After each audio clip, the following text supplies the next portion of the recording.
മർഹബമിക്കും ജമിയാൻ, എല്ലാവർക്കും സ്വാഗതം. നമ്മൾ കഴിഞ്ഞ ക്ലാസ്സിൽ വളരെ വ്യക്തമായിട്ട് ജാഹിലിയെ സംബന്ധിച്ചിട്ടുള്ള കാര്യങ്ങളാണ് ചർച്ച ചെയ്തത്. താരിഖുൽ അദബുൽ അറബിയിൽ അറേബ്യൻ സാഹിത്യ ചരിത്രത്തിലെ ഏറ്റവും പ്രധാനപ്പെട്ട കാലഘട്ടമായ ജാഹിലിയ കാലഘട്ടത്തിലെ സാമൂഹികപരമായിട്ടുള്ള അവസ്ഥകൾ എത്രത്തോളം സാഹിത്യത്തിന് പ്രത്യേകത അല്ലെങ്കിൽ സാഹിത്യത്തിന് സ്വാധീനം ചെലുത്തി എന്നതാണ് കഴിഞ്ഞ ക്ലാസ്സിൽ നമ്മൾ ചർച്ച ചെയ്തത്. ഈ ക്ലാസ്സിൽ നമ്മൾ ഡിസ്കസ് ചെയ്യാൻ പോകുന്നത് അൽ ഹയാത്തുൽ അദബിയ ഫിൽ അസ്റിൽ ജാഹിലി, ജാഹിലിയ കാലഘട്ടത്തിലെ സാഹിത്യപരമായിട്ടുള്ള ജീവിതം എങ്ങനെയായിരുന്നു എന്നതാണ്. അതായത് നമ്മൾ നേരത്തെ സൂചിപ്പിച്ചിരുന്നു, അദബ് എന്ന് പറയുന്നത് ഏറ്റവും പ്രധാനപ്പെട്ട ഒരു സംഗതിയാണ് സാഹിത്യം എന്ന് പറയുന്നത്. ഈ സാഹിത്യത്തിന്റെ അവസ്ഥയിൽ നിന്ന് അല്ലെങ്കിൽ അവിടേക്ക് സാഹിത്യത്തിന്റെ ഒരു വലിയ വിപ്ലവം സൃഷ്ടിക്കാൻ കാരണമായത് അന്നത്തെ യുദ്ധങ്ങളും കബായിലുകളും അസ്വാക്കുകളും ഒക്കെ ആയിരുന്നു എന്നുള്ളത് നമ്മൾ ഡിസ്കസ് ചെയ്തു. ഇനി നമ്മൾ അതിന്റെ സാഹിത്യ രംഗത്തിലേക്ക് പോവുകയാണെങ്കിൽ ഇന്ന് ഈ ക്ലാസ്സിൽ ഡിസ്കസ് ചെയ്യുന്ന പ്രധാനപ്പെട്ട കാര്യം രണ്ട് കാര്യങ്ങളാണ്. ഒന്ന്, നെസറിന്റെ ടൈപ്പുകളെ സംബന്ധിച്ച്. നെസർ എന്താന്നുള്ളതും പറയാം, ഗദ്യം എന്നാണ്. അതേപോലെ ഹുത്തബാക്കൾ, ആ കാലഘട്ടത്തിൽ നെസറിന്റെ ഇനത്തിൽപ്പെട്ട പ്രധാനപ്പെട്ട ആളുകൾ ആരൊക്കെയാണ് എന്നതിനെ സംബന്ധിച്ചും ഉള്ള ചർച്ചയാണ്, അല്ലെങ്കിൽ അതിനെക്കുറിച്ചുള്ള ക്ലാസ് ആണ് ഇന്ന് നമ്മൾ ഡിസ്കസ് ചെയ്യാനിരിക്കുന്നത്. ശരി, ഡീപ്പായിട്ട് പോകുമ്പോൾ ഒന്നും കൂടി വ്യക്തമായിട്ട് നമുക്ക് മനസ്സിലാവും എന്താണ് അദബ്. അപ്പൊ നമ്മൾ ആദ്യത്തെ ക്ലാസ്സിൽ ഭാഷയെ സംബന്ധിച്ചൊക്കെ പറഞ്ഞു, ജാഹിലിയയിലെത്തി, ജാഹിലിയയുടെ സാമൂഹികമായിട്ടുള്ള ചുറ്റുപാടുകളെ സംബന്ധിച്ച് പഠിച്ചു. ഇനി ലിറ്ററേച്ചർ, അറബി സാഹിത്യം എന്ന് പറയുന്നത് എന്താണെന്നുള്ളതാണ്. ഹുവ തഅബീറു അനിൽ ഹയാത്തി ഔ ബഅദുഹാ ബിഇബാറത്തിൻ ജമീല. ഒരിക്കൽ PSCക്ക് ഇങ്ങനെ ഒരു ചോദ്യം ചോദിച്ചിരുന്നു, അദബിന്റെ ഡെഫിനീഷൻ ചോദിച്ചിട്ട് അത് എന്താണ് എന്ന് ചോദിച്ചിരുന്നു. അടിയിൽ നഹവ്, ബല, അങ്ങനെ പലതും കൊടുത്തിട്ട്. അപ്പോൾ അദബിന്റെ ഡെഫിനീഷനും നമ്മൾ പഠിച്ചിരിക്കണം. ഹുവ തഅബീർ, അതൊരു പദാവിഷ്കാരമാണ്, അത് പ്രൊനൗൺസിയേഷൻ ആണ്, അല്ലെങ്കിൽ അതിനെക്കുറിച്ച് പറയലാണ്. അനിൽ ഹയാത്തി, ജീവിതത്തിനെ സംബന്ധിച്ച്, അല്ലെങ്കിൽ ബാലുഹ, ജീവിതത്തിന്റെ കുറച്ച് കാര്യങ്ങളെ സംബന്ധിച്ച്. ബി ഇബാറത്തിൻ ജമീല, വളരെ ഭംഗിയുള്ള കാര്യങ്ങളെ സംബന്ധിച്ച്, ഭംഗിയുള്ള ഇബാറത്തുകളിലൂടെ ജീവിതത്തിനെ സംബന്ധിച്ച് പറയുന്നതിന്, ജീവിതത്തിനെ സംബന്ധിച്ച് പ്രതിപാദിക്കുന്നതിന് നമുക്ക് അദബ് എന്ന് പറയാം. അപ്പൊ നമ്മൾ അദബിന്റെ ഇനങ്ങളിലേക്ക് കടക്കുമ്പോൾ, നെസറിലേക്കും ഷീറിലേക്കും കടക്കുന്നതിന് മുമ്പ് ആദ്യം പഠിക്കേണ്ടത് എന്താണ് അദബ് എന്നത് നമ്മൾ വളരെ വ്യക്തമായി മനസ്സിലാക്കണം. വളരെ സുന്ദരമായ രൂപത്തിൽ പറയാൻ പറ്റും. അദബിന്റെ സാഹിത്യ സമ്പുഷ്ടമായ സംസാരങ്ങൾ എന്ന് പറയുന്നത് ഏതൊരാളുടെയും ജീവിതത്തിൽ വലിയ സ്വാധീനമുള്ള കാര്യമാണ് എന്ന് നമുക്കറിയാം. അപ്പൊ അതാണ്, ഇത് ഏറ്റവും ഇമ്പോർട്ടന്റ് ആയ കാര്യമാണ്. അദബ് എന്താണ് എന്ന് നിങ്ങൾ ആദ്യം മനസ്സിലാക്കുക. രണ്ടാമത്തെ കാര്യമാണ്, അദബ് എത്ര ടൈപ്പ് ഉണ്ട് എന്ന് വെച്ചാൽ രണ്ട് ടൈപ്പാണ് പ്രധാനമായിട്ടുള്ളത്. ഒന്ന് നസർ ആണ്, രണ്ട് ഷിയർ ആണ്. ഓക്കെ, അപ്പൊ നമ്മൾ ഇതിന്റെ ഒരു ഓർഡറിൽ പഠിക്കുമ്പോൾ തന്നെ മനസ്സിലാവും. ലിറ്ററേച്ചറിനെ രണ്ടായി തിരിക്കാം. ലിറ്ററേച്ചർ എന്താന്ന് നമ്മൾ പറഞ്ഞു, ലിറ്ററേച്ചറിനെ രണ്ടായി തിരിക്കണം. ആ തിരിക്കുന്നതിൽ അദബിലെ നസറിനെ സംബന്ധിച്ചാണ് ഈ ക്ലാസ്സിൽ നമ്മൾ ഡിസ്കസ് ചെയ്യുന്നത്. ഷിയർ അടുത്ത ക്ലാസ്സുകളിലാണ് നമ്മൾ ഡിസ്കസ് ചെയ്യുക. അപ്പൊ അദബ് എന്താന്ന് പഠിച്ചു കഴിഞ്ഞാൽ, അദബ് എത്ര ടൈപ്പ് ഉണ്ട്? രണ്ട് ടൈപ്പ് ഉണ്ട്. പ്രധാനമായും നെസർ ആണ്, അതേപോലെ തന്നെ ഷിയർ ആണ്. നെസർ എന്ന് പറഞ്ഞാൽ ഗദ്യമാണ്, ഷിയർ എന്ന് പറഞ്ഞാൽ പദ്യമാണ്. എന്താണ് നെസറിൽ ഉൾക്കൊള്ളുന്നത്, എന്താണ് ഷിയറിൽ ഉൾക്കൊള്ളുന്നത് എന്നൊക്കെ നമുക്ക് ഡീറ്റെയിൽ ആയിട്ട് പഠിക്കാം. ഈ രണ്ട് പ്രധാനപ്പെട്ട കാര്യങ്ങളിൽ ഉൾക്കൊണ്ടുകൊണ്ടാണ് ജാഹിലിയ മുതൽ ആധുനിക കാലഘട്ടം വരെയുള്ള എല്ലാ കാലഘട്ടത്തിലെയും സാഹിത്യകാരന്മാർ വളരെ കൃത്യമായിട്ട് അവരുടെ കവിതകളും അവരുടെ കഥകളും അവരുടെ പ്രസംഗങ്ങളും അവരുടെ രീതികളും എല്ലാം ഉണ്ടായിരുന്നത് എന്ന് നമുക്ക് മനസ്സിലാക്കാൻ കഴിയും. ഇനി ഹയാത്തുൽ അദബിയയിൽ ഏറ്റവും പ്രധാനപ്പെട്ട ഒന്നായ നെസറാണ് നമ്മൾ ചർച്ച ചെയ്യാൻ പോകുന്നത്. എന്തൊക്കെയാണ് നെസർ എന്ന് പറയുന്ന ഗദ്യഭാഗത്ത് ഉൾക്കൊള്ളുന്നത് എന്ന് നമുക്ക് നോക്കാം. ജാഹിലിയ കാലഘട്ടത്തിൽ മാത്രമല്ല ഈ നസ്ർ ഷീർ എന്ന് പറയുന്ന കാറ്റഗറി വരുന്നത് എന്ന് പ്രത്യേകം നിങ്ങൾ മനസ്സിലാക്കണം. ഇനി വരുന്ന ഏത് കാലഘട്ടം പറയുകയാണെങ്കിലും നസ്റും ഷീറും നമ്മൾ പറയും.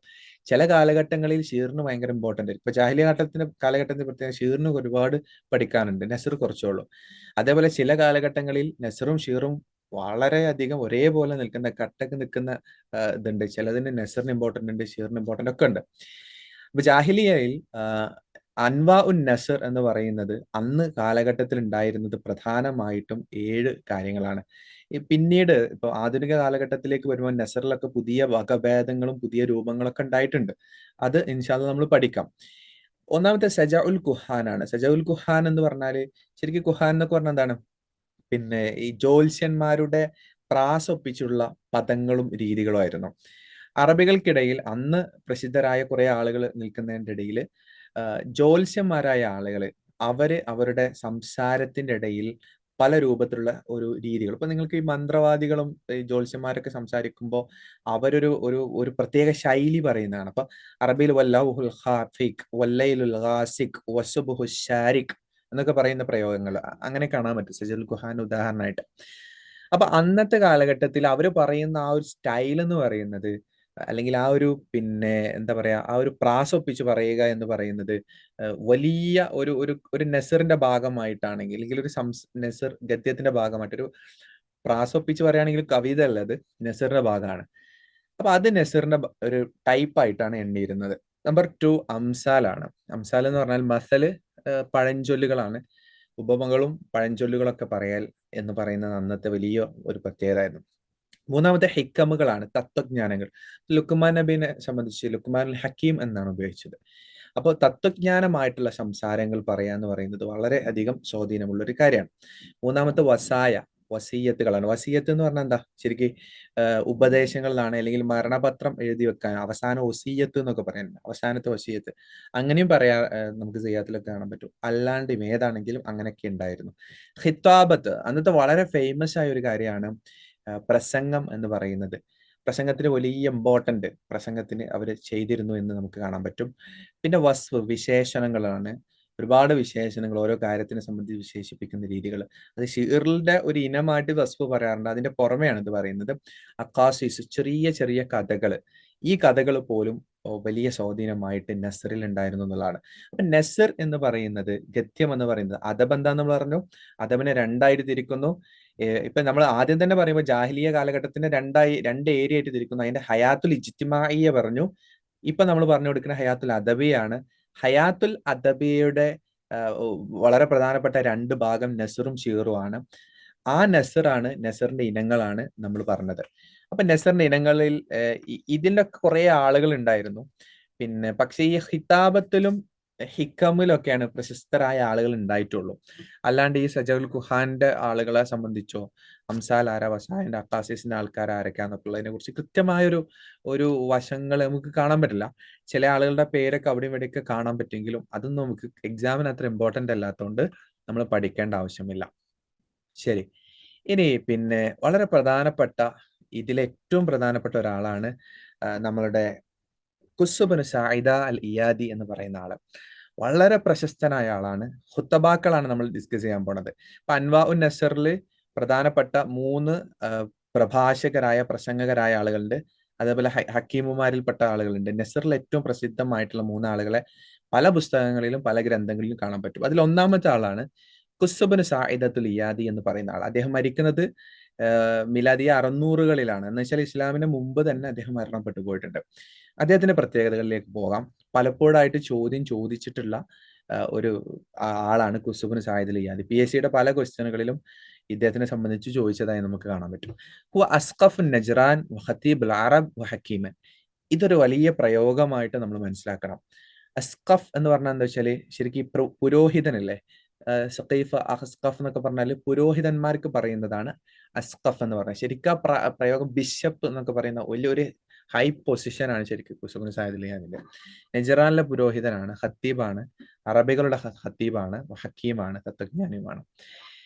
ഇദ്ദേഹത്തിനെ സംബന്ധിച്ച് ചില പ്രധാനപ്പെട്ട കാര്യങ്ങൾ ഉണ്ടായിട്ടുണ്ട്. അദ്ദേഹത്തിനെ സംബന്ധിച്ച് പറയുന്ന കാര്യമാണ് യുഖാലു ഇന്നഹു അവ്വലു മൻ ഖത്തബ അല ഷുർഫ്.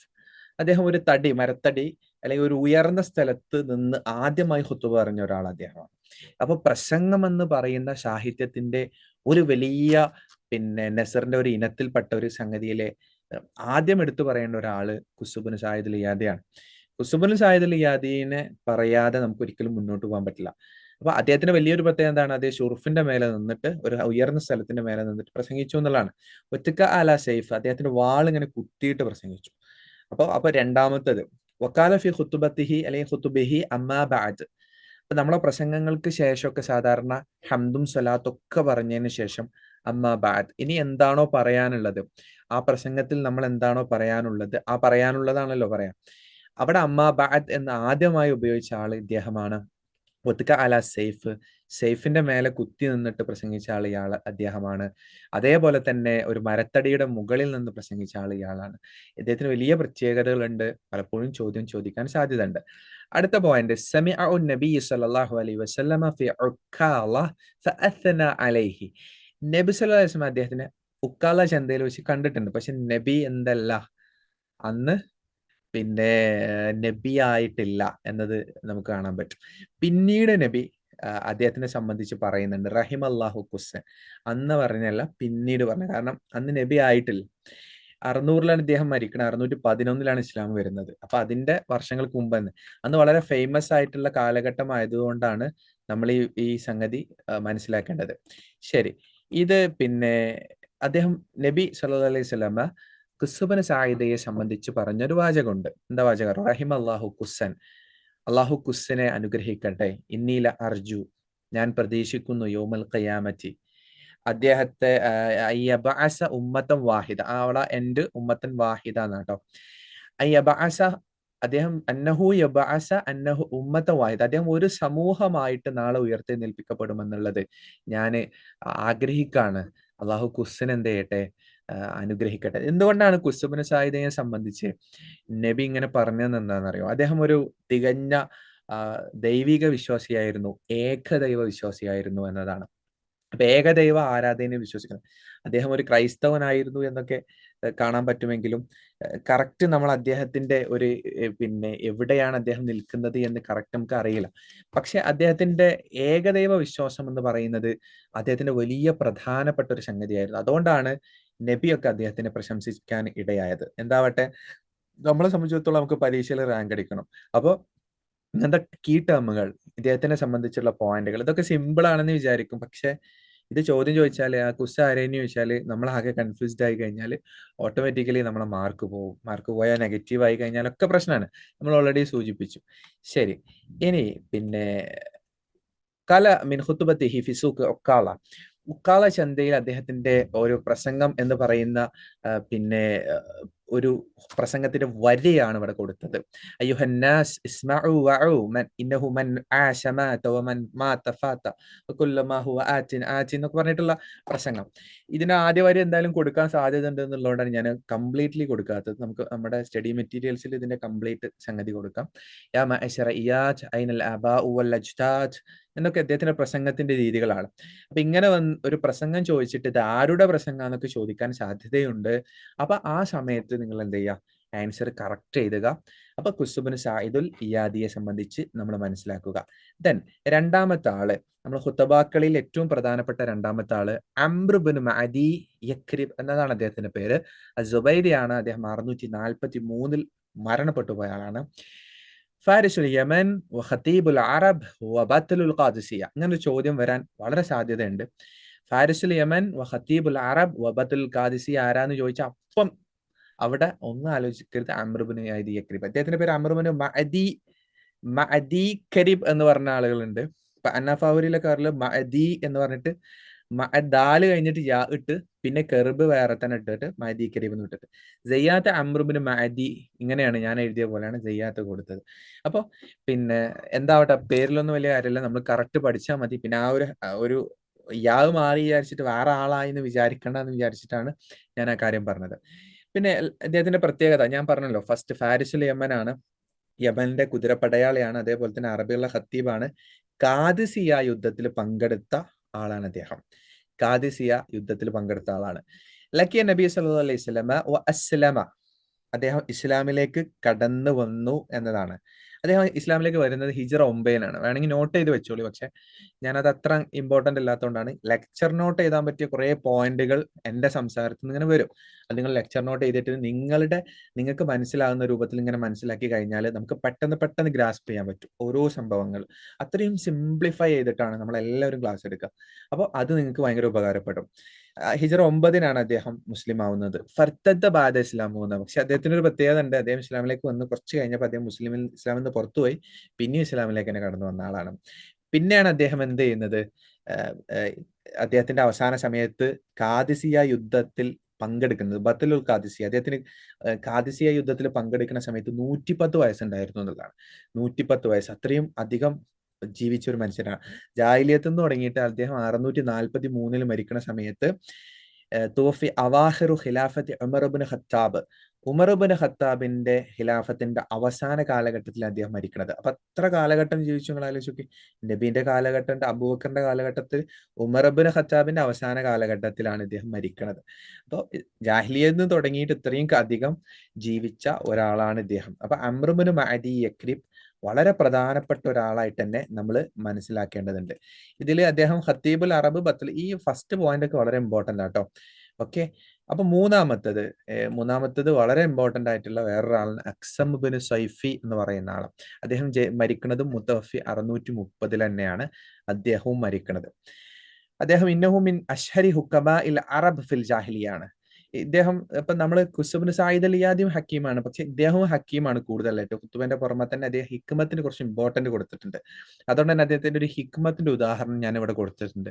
അങ്ങനെ ഒരു ചോദ്യം ചോദിച്ചു കഴിഞ്ഞാൽ നമ്മൾ മനസ്സിലാക്കാൻ വേണ്ടിയിട്ട്, ഇന്നഹു മിൻ അഷ്ഹരി ഹുക്കമാ ഇൽ അറബ് ഫിൽ ജാഹിലിയ, ജാഹിലിയയിലെ അറബികളിലെ പ്രശസ്തരായ ഹക്കീമുമാരിൽ ഒരാളാണ് അദ്ദേഹം. അദ്ദേഹം 630 മരണപ്പെടുന്നത്. ഇന്ന കിസ്റ അനൂഷർവാൻ കലാമുഹു ഫഖാല, അനൂഷർവാൻ എന്ന് പറയുന്ന കിസ്രയിലെ ഭരണാധികാരിയായ അദ്ദേഹം പറയുന്നുണ്ട്, കിസ്ര ആയിട്ടുള്ള ഭരണാധികാരിയായിട്ടുള്ള കിസ്ര അനൂഷർവാൻ പറയുന്നുണ്ട്, വസമിഅ കലാമുഹു ലൗ ലം യകുൻ ലിൽ അറബ് ഗൈറുഹു ലകഫാന, അറബികൾക്ക് ഇദ്ദേഹമല്ലാതെ വേറെ ആരും ഇല്ലെങ്കിൽ അത് അദ്ദേഹത്തിന് മതി എന്നാണ്. ലക്കഫ, അത് മതി. അതായത് അറബികൾക്ക് വേറൊരു പിന്നെ കുസ്സോ അല്ലെങ്കിൽ പ്രമുഖരായ ആളുകൾ ആരും വേണമെന്നില്ല. ലക്കഫ, ഇയാൾ മതി. അത്രയും അധികം എക്സ്പേർട്ടാണ് അദ്ദേഹം എന്നത് അക്സം ബിൻ സൈഫിനെ സംബന്ധിച്ച് പിന്നെ കിസ്ര അനൂഷർവാൻ പറയുന്നുണ്ട്. മറ്റൊരു പ്രത്യേകത, ഇന്നഹു ഖസദൽ മദീന ലിയുസ്ലിമ, അദ്ദേഹം മുസ്ലിം ആവാൻ വേണ്ടിയിട്ട് മദീനയിലേക്ക് പോകുന്ന വഴിയിൽ ഫത്വഫി ഫി ത്വരീഖ്, വിശുദ്ധ ഖുർആനിലെ ഒരു ആയത്ത് പോലും ഇദ്ദേഹത്തിന്റെ വേണ്ടി ഇറങ്ങിയിട്ടുണ്ടെന്ന് പണ്ഡിതന്മാർ പറയുന്നുണ്ട്. കാരണം മദീന ലക്ഷ്യമാക്കിയിട്ട് അദ്ദേഹം പോകുന്ന സമയത്ത് മരണപ്പെട്ടു എന്നുള്ളതാണ്. അദ്ദേഹം ഇസ്ലാമിലേക്ക് വന്നോ ചോദിച്ചാൽ ഇസ്ലാം ആഗ്രഹിച്ചു വന്നതാണ്. അതുകൊണ്ട് തന്നെ അദ്ദേഹത്തിന്റെ മനസ്സിനനുസരിച്ച് പഠിച്ചോൻ എന്ത് ചെയ്യുക, കൂലി കൊടുക്കും. ശരി, ഇനി അദ്ദേഹത്തിന്റെ ഹിക്കമ എന്താണെന്ന് നോക്കാം. ഇയാൾക്ക് കുറെ ഹിക്കമുകൾ ഉണ്ട്. പിന്നെ ഞാൻ അതൊന്നും എടുത്തിട്ടില്ല, കോട്ട് ചെയ്തിട്ടില്ല. കാരണം ഇതിന്റെ PSCന്റെ ലെവൽ പറഞ്ഞാൽ പല ടൈപ്പിലാണ് വരിക. അപ്പൊ നമ്മൾ ഒരു ക്വസ്റ്റ്യൻ, ഒരു പോയിന്റ് ഇട്ടിട്ടുണ്ട്. അത്യാവശ്യമാണെങ്കിൽ നമ്മുടെ മെറ്റീരിയൽ നമുക്ക് ഇതൊക്കെ ഉൾപ്പെടുത്താം. അത്യാവശ്യമാണെങ്കിൽ ഞങ്ങൾ അതിന്റെ റിസർച്ച് ചെയ്യുമ്പോൾ അത് അത്യാവശ്യമാവുമ്പോൾ നിങ്ങൾക്ക് പഠിക്കേണ്ട കാര്യങ്ങൾ ഉൾപ്പെടുത്തും. ഓക്കെ, ഇതന്നെ ഏകദേശം ഓക്കെയാണ്. കാരണം വളരെ പ്രധാനപ്പെട്ട ഒരു ഇതാണ് ഇയ്യാക്ക വത്തബദീർ, നിങ്ങൾ പിശുക്കിനെ സൂക്ഷിക്കണം. മിഫ്താഹുൽ ബുഅ്സ്, അത് ഒരു ദുരിതത്തിന്റെ, ബുഅ്സ് എന്ന് പറഞ്ഞാൽ ദുരിതത്തിന്റെ ഒരു കീ ആണ് യഥാർത്ഥത്തിൽ ഈ ഒരു പിശുക്ക് എന്ന് പറയുന്നത്. അപ്പൊ ഇദ്ദേഹത്തിന്റെ ഒരു ഹിക്മത്താണ്. ഇങ്ങനെ ചോദ്യം വന്നാൽ അദ്ദേഹത്തിന്റെ ഹിക്മത്തായിട്ട് നമ്മൾ മനസ്സിലാക്കണം എന്നുള്ളതാണ്. ഓക്കെ, നമ്മൾ എന്താണ് ഈ ക്ലാസ്സിൽ പഠിച്ചതെന്ന് നോക്കാം. പ്രധാനമായിട്ടും ഞാൻ ഒന്നുകൂടി റിവൈൻഡ് ചെയ്യാണ്.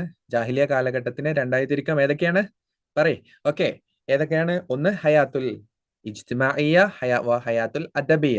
ആദ്യം നമ്മൾ ഈ അറബി ഭാഷ എങ്ങനെ വന്നു എന്നുള്ളത് പറഞ്ഞു. ഹയാത്തുൽ ഇജ്തിമാഇയ്യ കഴിഞ്ഞ ക്ലാസ്സിൽ പറഞ്ഞു. ഹയാത്തുൽ അദബിയനെ, അദബ് പറഞ്ഞാൽ രണ്ടായി തിരിക്കാം, നെസറാണ്, ഷിറാണ്. നെസറിൽ ഒരുപാട് ഇനങ്ങളുണ്ട്. സജൽ ഖുഹാൻ ഉണ്ട്, അംസാൽ ഉണ്ട്, ഹിക്കം ഉണ്ട്, വസായ ഉണ്ട്, ഖിതാബത്ത് ഉണ്ട്, ഇങ്ങനെ കുറെ സാധനമുണ്ട്. അതിൽ തന്നെ നമുക്ക് പഠിക്കാനുള്ള പ്രധാനപ്പെട്ട 3 പേരാണ് നമ്മൾ ഇന്ന് ക്ലാസ്സിൽ പഠിച്ചത്. 3 ആരൊക്കെയാണ്? ഖുസ്ബിൻ സായിദ് അൽ ഇയാദി, അംർ ഇബ്നു മഅദി യക്രിബ്, വസലാസ അക്സം ഇബ്നു സൈഫി എന്ന് പറയുന്ന 3 പേരാണ്. അപ്പൊ നമ്മൾ നെസറിന്റെ പ്രധാനപ്പെട്ട ഇനം ഇവിടെ അവസാനിച്ചിരിക്കണം. നെസർ അത്ര അങ്ങ് വിശാലമായിട്ടൊന്നും ജാഹിലിയത്തിൽ പഠിക്കാനില്ല. എല്ലാ ഗ്രന്ഥങ്ങളിലും കുറച്ച് കാര്യങ്ങൾ മാത്രമേ പറയാനുള്ളൂ. പക്ഷെ ഷീർ അങ്ങനെയല്ല. ഷീർ നമുക്ക് ഒരുപാട് കുറെ കാര്യങ്ങൾ, കൂടുതലായ ആളുകൾ, ഇതിലിപ്പോ 3 പേരെ നമ്മൾ പറഞ്ഞിട്ടുള്ളൂ, മറ്റേലൊക്കെ ഒരുപാട് ആളുകളുണ്ട്. ഓക്കെ, എനിവേ നമ്മൾ വളരെ കൃത്യമായിട്ട്, നമ്മൾ വളരെ സ്റ്റെപ്പ് ബൈ സ്റ്റെപ്പ് ആയിട്ട് ലെക്ചർ നോട്ടൊക്കെ എഴുതി കൃത്യമായി പഠിക്കുക. താങ്ക് യു, ജസാക്കുമുല്ലാഹ് ഖൈറൻ, ശുക്രൻ ജസീല.